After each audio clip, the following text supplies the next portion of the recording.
دوستانو سلامونه، هیله مند یم چې ټول به روغ او جوړ اوسئ. د کریپټو کورس شپږمې ویډیو ته ښه راغلاست. دوستانو په دغه ویډیو کې به زه تاسو ته د کریپټو د صرافیو په اړه باندې معلومات وړاندې کړم. ګوره، موږ او تاسو په اوسني وخت کې دوه ډوله صرافي لرو. یو دا صرافي دی چې فزیکي یو ځای موقعیت لري، مثلا په یو مارکیټ کې یا په یو ولایت کې یا په یو ولسوالۍ کې یو ځای مشخص ادرس لري.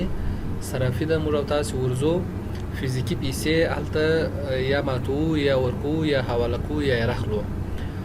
او دوستانو د صرافۍ څخه وروسته بیا بانکونه رامنځته راغلي دي. اوس په دغه وخت کې موږ او تاسو یو بل ډول صرافي لرو چې هغه ته مجازي صرافي ورته وایو.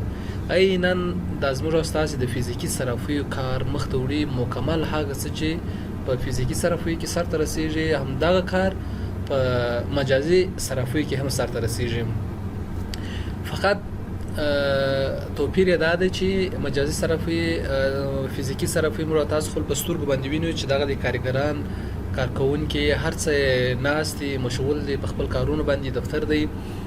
خو مجازي صرافي کله چې موږ کار ځینې اخلو، ممکن هر یو زموږ او ستاسو څخه ونسو کولی چې د دوی دفتر ووینو، د دوی کارونکي ووینو، د دوی کارکوونکي ووینو او نور ځایونه ووینو.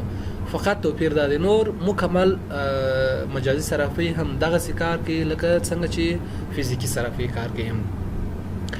زه دوستانو دلته لومړی تاسو د مجازي صرافي په اړه باندې معلومات عمومي وړاندې کوم، بیا انشاءالله څو صرافي دي چې زه خپل له خوښه غواړم تاسو ته تشریح کړم. او که چیرې بیا تاسو غوښتنه درلودل چې هر صرافي تاسو غواړئ په هغه کې کار وکړئ، ما ته یې نوم په کمنټ کې ووایاست، زه به پر هغه باندې هم تاسو ته ویډیو جوړه کړم او بیا کولی شئ چې هغه هم تاسو وکاروئ. دلته دوستان موږ تاسو په خپل متن کې لرو وایي د مجازي کاروبار لپاره چې موږ خپل عاید ووینو. صحیح دی؟ اوس ګوره، مجازي صرافي یو برخه لري چې هغه ته والټ وایي. صحیح دی؟ دا صرافي ته والټ هم ویل کېږي. په دا والټ کې زموږ اساس پیسې پرتې. اوس مثلا موږ تاسو یو والټ لرو چې فزیکلی په جیب کې پیسې وینو.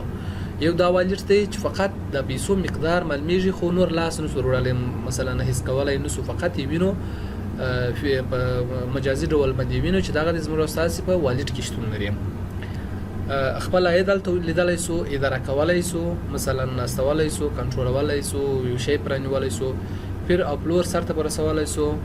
نو د دې ټولو شان دپاره دوستانو باید موږ تاسو یو پلیټ فارم ولرو چې موږ دا ټول کارونه همالته په هغه پلیټ فارم کې سرته ورسوو چې دې پلیټ فارمونو ته چې شوی آنلاین صرافي ویل کېږي. آنلاین صرافي نور هیڅ نه ده، فقط دغسې یو محیط دی، یو چاپیریال دی، یو اپلیکیشن دی، مثلا یا یو سایټ دی. په هغه سایټ یا اپلیکیشن کې موږ تاسو دغه کارونه سرته رسوو. هغه سایټ اپلیکیشن د دې لپاره جوړ شوی چې دغه کارونه وړتیا ولري. دا صرافیانې دوستانو ټول د کریپټو اسعارو د کارولو لپاره استعمالیږي. کریپټو اسعار یا د مجازي پیسې چې دی ټولې په دغه صرافیانو کې سرته رسیږي. یو مشخص یا څو دفتر لري. اوس نو دوستانو مجازي صرافي چې دی په نورو مملکتونو کې په هر مملکت کې په مرکزي ځای کې دوی غټ دفتر لري چې هلته دغه مملکت دولت دوی څخه ټکس اخلي، پیسې جدي اخلي، هلته خلک کار کوي، په کار مصروفوي او بیا دغه دولت یا دغه مملکت دغه جغرافیایي موقعیت چې دی هغه تر خپل کوشش لاندې نیولی هلته کار کوي. خو په افغانستان کې تر اوسه پورې د یوې مجازي صرافۍ ادرس او دفتر هم نشته، ځکه چې تر اوسه پورې دلته غیر قانوني اعلان شوي دي. د دفترونو موقعیتونه یې روښانه وي، دفتر لري، موقعیت یې معلوم وي، هر څه یې معلوم وي. د مجازي صرافۍ ده په نړیواله کچه یا د هیوادونو په کچه کار کوي. ځینې په نړیواله کچه چې په ټول دنیا کې کار کوي، ځینې د څو هیوادونو کې کار کوي. حکومتونو ته مالیې هم ورکوي. د همدغه صرافۍ چې دي حکومتونو ته چې ورکوي مالیې هم ورکوي او بیا دوی خدماتو اجازه ورکوي. دوی خپل کارونکي او تنظیم کوونکي لري. دوستانو هر مجازي صرافي چې ده خپل ځان لپاره کارونکي لري، تنظیم کوونکي لري چې دوی تنظیم کوي او دوی سره منظم کوي او پر هغه ټول ترانزکشنونه چې سرته رسیږي د هغوی لخوا څخه اداره کېږي. د نړیوالو مالیاتي ادارو سره ثبت وي. موږ تاسو په نړیواله کچه مالیاتي ادارې لرو چې د هغې اداراتو سره زموږ دغه مجازي پیسې دغه صرافۍ د هغوی اداراتو سره ثبت وي.